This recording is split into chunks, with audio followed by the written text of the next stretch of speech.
On Thursday last, we had a chance to get to as far as mid-century. So that refers to the 1950s and 1960s of the 1900s. And we got as far as talking about Rachel Carson and her seminal book, Silent Spring.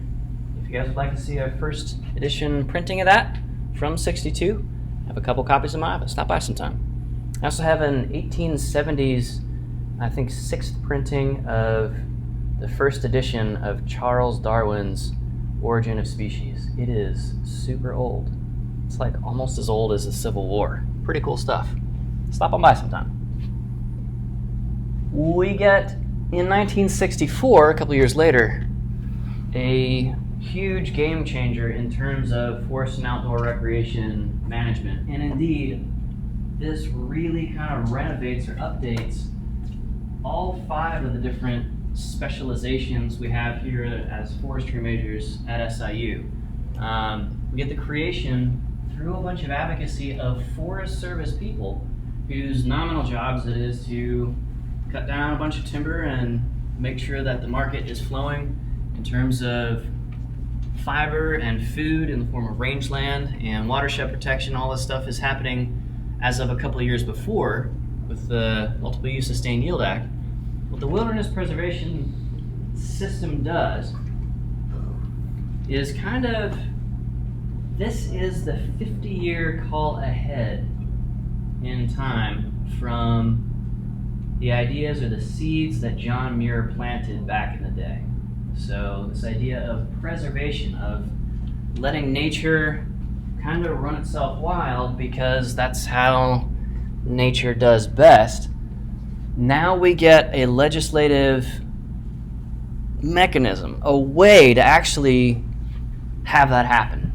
And this is pretty significant that the Forest Service really or a bunch of Forest Service staff, specific individuals working in Minnesota and stuff like that, really got the ball rolling on this and carried this forward to the point that it actually became a thing. So what Congress did in '64 was write the Wilderness Act, and they gave the Forest Service, the Park Service, other federal land management agencies 10 years to pull out their, at that time, paper maps and look for any kind of core interior compartment of space that wasn't already completely Swiss cheese with roads, that could absorb a 2-week-long backpacking trip, whatever that means, and where natural processes hold sway, where evidence of humankind, is only transitory, temporary, just somebody passing through, instead of there's a mine in the middle of it, or a mall in the middle of it, and so on and so forth. Okay? So they get 10 years, and in the mid-1970s, Congress sort of authorizes a round 2 of this, because after 10 years, pretty much everybody realized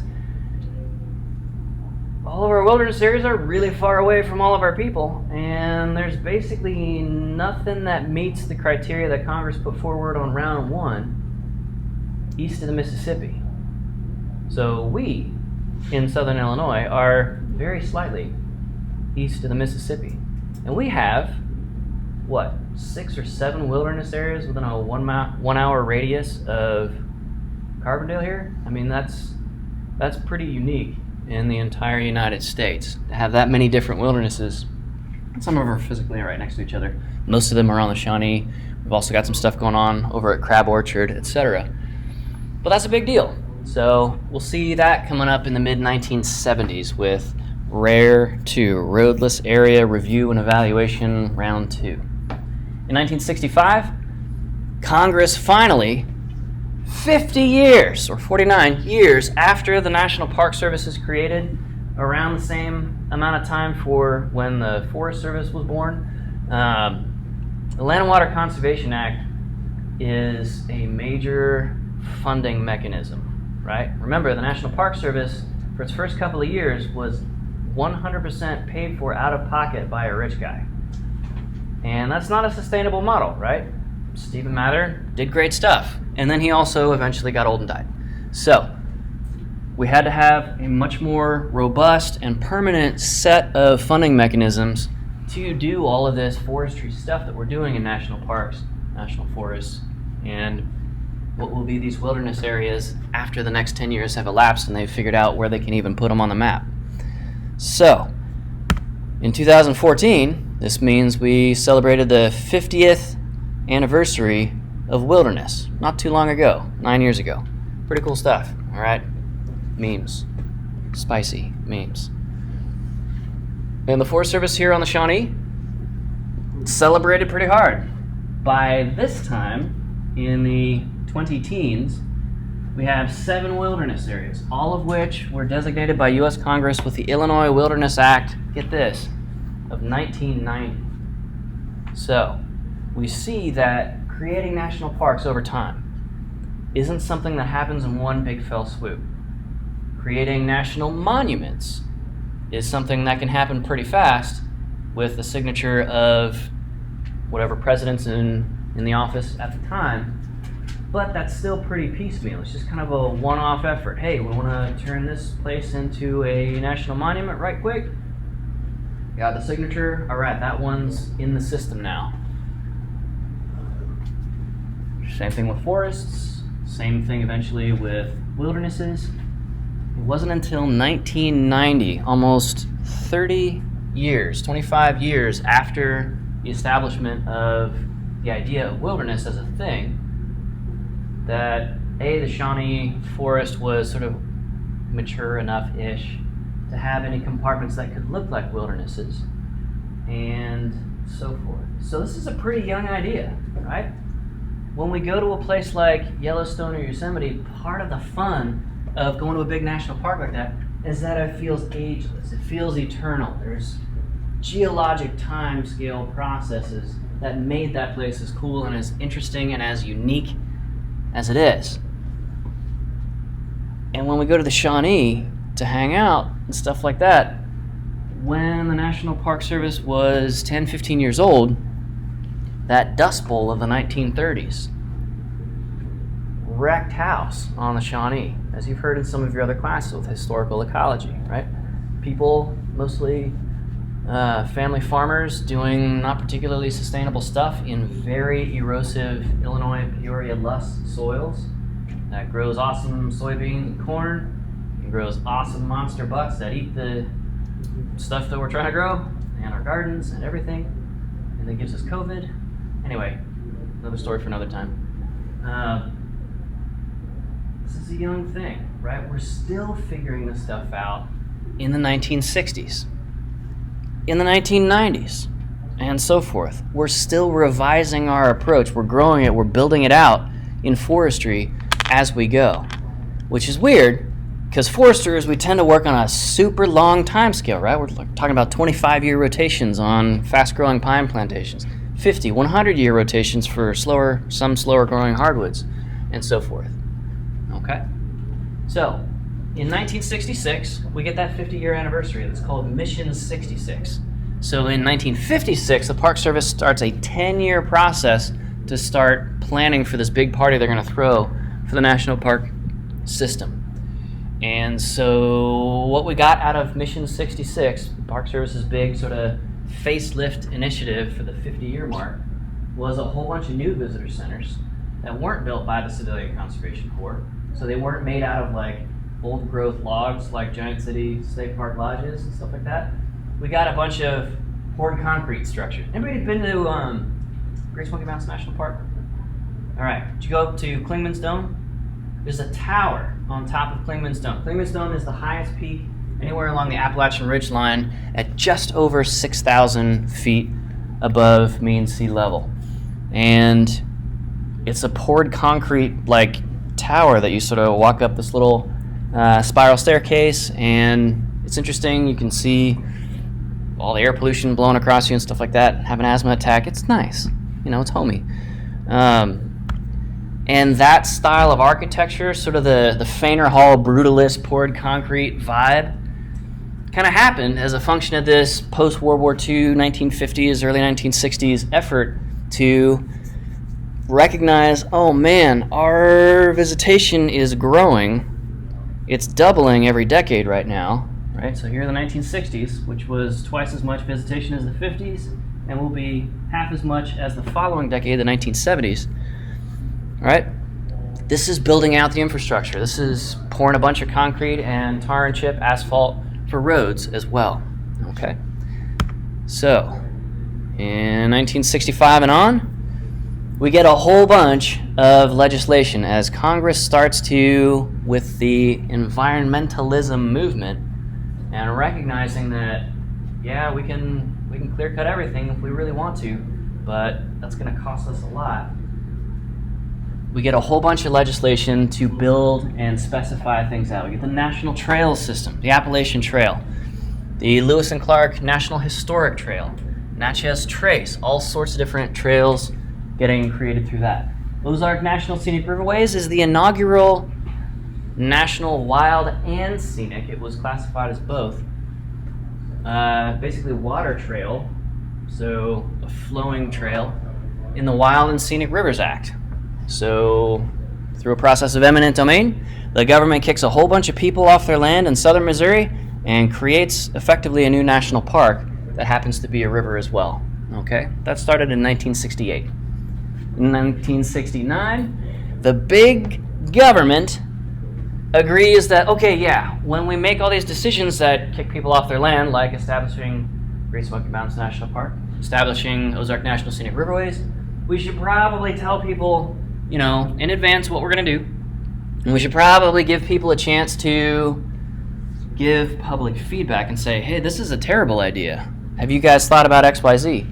And crucially, you can sue the federal government if you disagree with the effort, for example, currently with the Shawnee, to turn Shawnee National Forest into Shawnee National Park and Climate Reserve, right? So you can sue the government. The government is just a bunch of people trying to do their best, and sometimes they make mistakes. Okay? So we get the Endangered Species Act, which helps hugely with our wildlife conservation and repopulation efforts kind of throughout our national parks, as parks have now become, by the 1970s, kind of the last core interior intact refuge habitat that most of our critically threatened species by this point have left. The parks are kind of it. So the Endangered Species Act, super important for being a park ranger. All right, we get some more planning stuff, and then in 1979 we get the Roadless Area Review and Evaluation 2, and that sets up the process for setting up wilderness in places like Shawnee National Forest. And then in 1980 we get a huge moment that most people don't realize is a huge moment because it happens pretty far away. In 1980 we get ANILCA, the Alaska National Interest Land Conservation Act. This created a crazy huge amount of federal reserve land in Alaska, far away from the national focus. But overnight, when Congress passed this, and the president at the time signed it, this doubled the size of the National Park Service's lands. Like that. Alaska's big, and a lot of it's now set aside for federal and some enormous state wildlife refuges, like Alaska National Wildlife Refuge. You may have heard of that one. There's a bunch of efforts to drill for oil there. Denali National Park, just the core interior wilderness section of it, 6 million acres, right? How big is Shawnee National Forest? Not 6 million acres, right? So Alaska is kind of built different. As far as like land parcels and stuff like that, we would say it's dummy thick these days. That's probably not the correct use of that term, but I'm trying. Okay. So in the 1980s, we get Reagan-era policies, and James Watt, the Secretary of Interior, had a actively hostile stance towards a lot of things that were even in conservation, but especially stuff that was in preservation. So we as a country had to, really for the first time, come to grips with, okay, so what if somebody doesn't really agree with the idea of doing conservation and preservation? Like the Secretary of the Interior, the person appointed to like be the head honcho of all this stuff, what if they don't think this is a good idea? Okay, so that was a tricky time, and we see echoes of that more recently as well. So, let's fast forward from 1980 to today. Motorized recreation. We now have highly specialized engineering, vehicles, battery, motor, transmission technologies. We can do stuff like climb nearly vertical walls with dune buggies and sand rails. We can get real close, up and personal, with large cetaceans, like whales, and so forth, because now we have resins, plastics, carbon fiber, composite materials, fiberglass, all these things, nanomaterials that get you and me into situations that people in the 1970s could not have even dreamed of, okay? So that moves us into core habitats a lot further and stuff like that. We got to manage that as park rangers. We get mass media popularization, right? So places like Iguazu Falls here, this is down in Brazil actually, like a lot of us don't know about a lot of these places, and so Horseshoe Bend is a section of extremely curvy river on the Colorado River where it curves almost, almost 360 degrees in less than a mile. And prior to about 2010 or whenever it was, before it blew up on like Facebook and Instagram, a couple of thousand people a year knew about and used like basically a wide spot on the side of the highway where you'd park one vehicle and just go. So a couple of thousand people a year visited it. It gets posted on social media with geotagged photos of this is where you park. Now over 2 million people a year visit Horseshoe Bend. So we're in an era now of essentially recreation flash mobs where somebody posts something on social media and the use level can increase by a factor of 1,000, right? We were talking about the Park Service just a second ago freaking out in the 1950s and 60s because their use was doubling. That's a factor of 2. Now we live in a world where it can jump not by 2, but 1,000 times as much, okay? Pretty big deal. So, it's interesting. It's tough. We are also living in a time where American family pets, very important, kind of a big deal. We treat our pets like family members now. Family pet expenditures were one of the only areas of the entire United States economy that grew during the 2008 Great Recession and grew during the pandemic. People care about their family dog and their family cat and their family parakeet and their emotional support turkey, etc., in a way that has never been on the radar before. So the question becomes, what's next? We're always coming up with new technologies that seem like they might be fun. I would not recommend shooting belt-fed kittens out of any sort of a launcher, but this is an example of expanding technologies. We also have synthetic alternatives, climbing gyms, stuff like that. We also have high-tech synthetic alternatives to activities like rock climbing. This is a climbing treadmill. This sounds like torture and hell to me, but some people find it interesting, right? Bike touring extends where people can go by a lot because the bike carries all the heavy stuff for you. Personal protective equipment has the effect of people going can't stop, won't stop, no brakes, knuckle tattoos, let's go harder, let's full send it because I've got a helmet, because I've got a harness, etc. And so the impacts to the recreationist now can be much more severe because they trust the helmet beyond what the helmet can physically do. Okay, so this is a thing.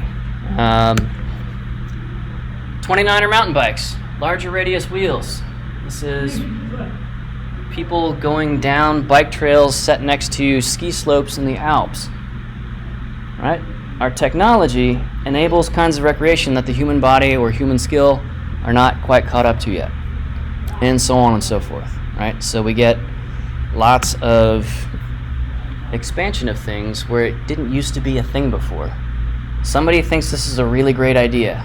I don't know why, but this is a thing. So as park rangers, we're dealing with it, right? It's not wrong to want to do this. we got to figure out how to keep people safe and to keep our forest resources well protected as well. Okay? And we want to make sure that everybody's got a shot at it. So this is an articulated wheelchair. This is where we're going.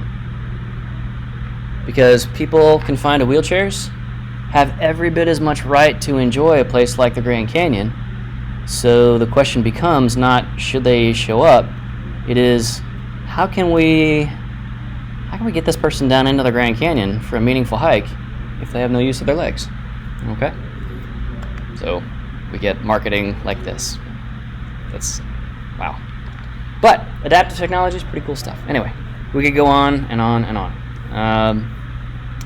But again, just want to highlight, with new activities come new risks.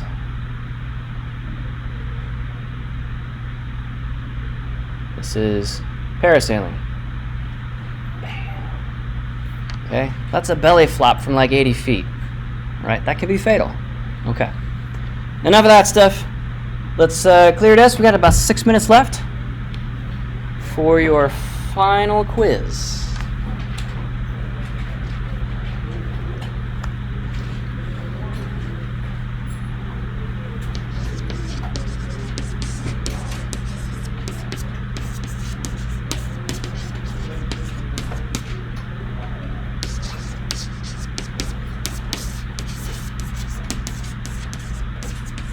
Question is, as advertised, compare and contrast any previous era of forest recreation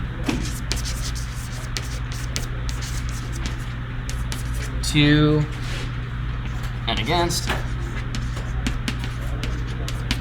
today. You can talk about it from the profession angle, the social history angle, like what did the common person do? Can do any particular angle that we've talked about so far that you would like to.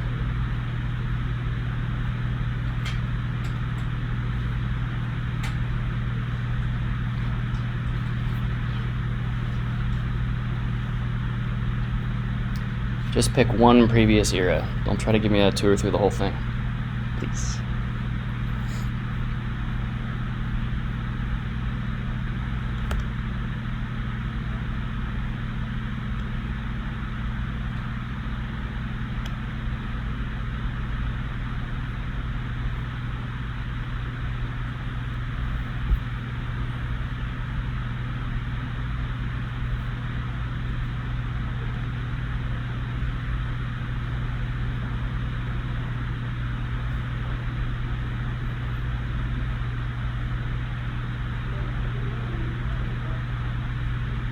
Questions? Feel free to raise a hand.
About 2 minutes left, and this doesn't have to be a full essay, right? This is a 5-minute quiz.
So, if you need more time, take it.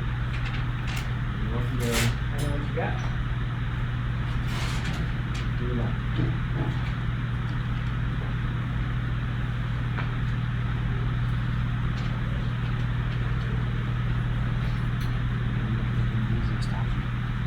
Yes, I think so. Alright. I think it was a good choice. Alright.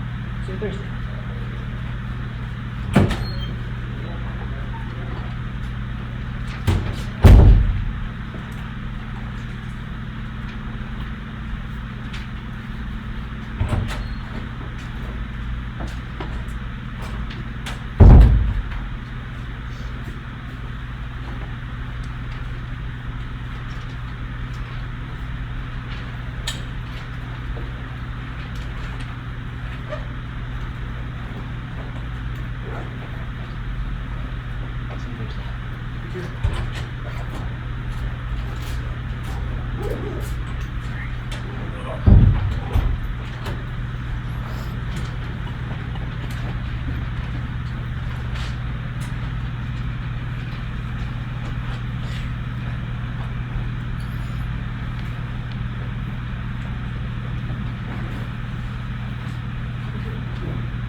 Yeah, that is outdoor recreation for sure.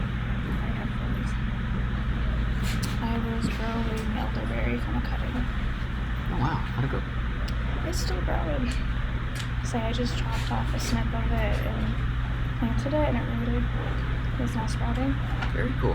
Okay. But Did you have to use any like rooting hormone or anything, or just water and dirt. easy peasy? Okay. And Very then cool. I also am storing pawpaw seeds in like moist towel in my fridge to plant. You've been once it gets collecting nice them and- around campus, around the Shawnee? Or? Yeah, around here in the park area. Cool. But Looks good. Email it to me. I'll give you full credit. Just had a question. A couple missing grades on D12. Okay. The trip of a lifetime exercise, which I know I was here for that day.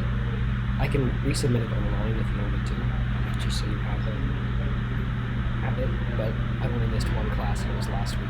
So Got it. Okay. And then I emailed you an extra credit thing, and that's not there yet too. But Okay. Yeah, as I long haven't as had a you chance know, to get yeah. those in. Yeah. just want to make sure you're gotten it. So that's Yeah. Go ahead and send it in if you're concerned about it. I have a stock of stuff just to enter grades on. So okay. cool. Not a problem. I emailed you yesterday about the summer camp trip. Is there like an email list for that? I am building it right now, so Okay. you're in the right place, the right time. Because Did you get to vote on the? I did vote. Good. Okay. Yeah. Cool. 'Cause Then I'll have you on my list. Okay, perfect. I just wasn't sure because like I talked to Michael Turos, he's in one of my other classes, and he was like, "Yeah, we're voting on the thing. There's a meeting." And I was like, "There's a meeting?" Yeah, it got So- announced pretty last minute, but that's okay. Next semester I'll have a series of 2 or 3 1-hour-ish like kind of informational and training meetings and stuff like that, and we go through all the details. Perfect. At this stage I'm just trying to figure out who's generally interested and where do we want to go. So we're in the right spot at the right time. All set? Alright.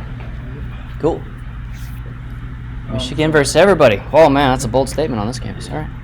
So I'm actually going to be leaving this Wednesday to head home, and then I'll be doing stuff from there. Okay. So I'm assuming I'll have to take the online version, obviously. Yeah. How would that work? Because I know you said like just that. Like, is there a link they would send me, or you send me like to do it, or? It's kind of a pain in the ass to use the online version. I should probably stop the recording, but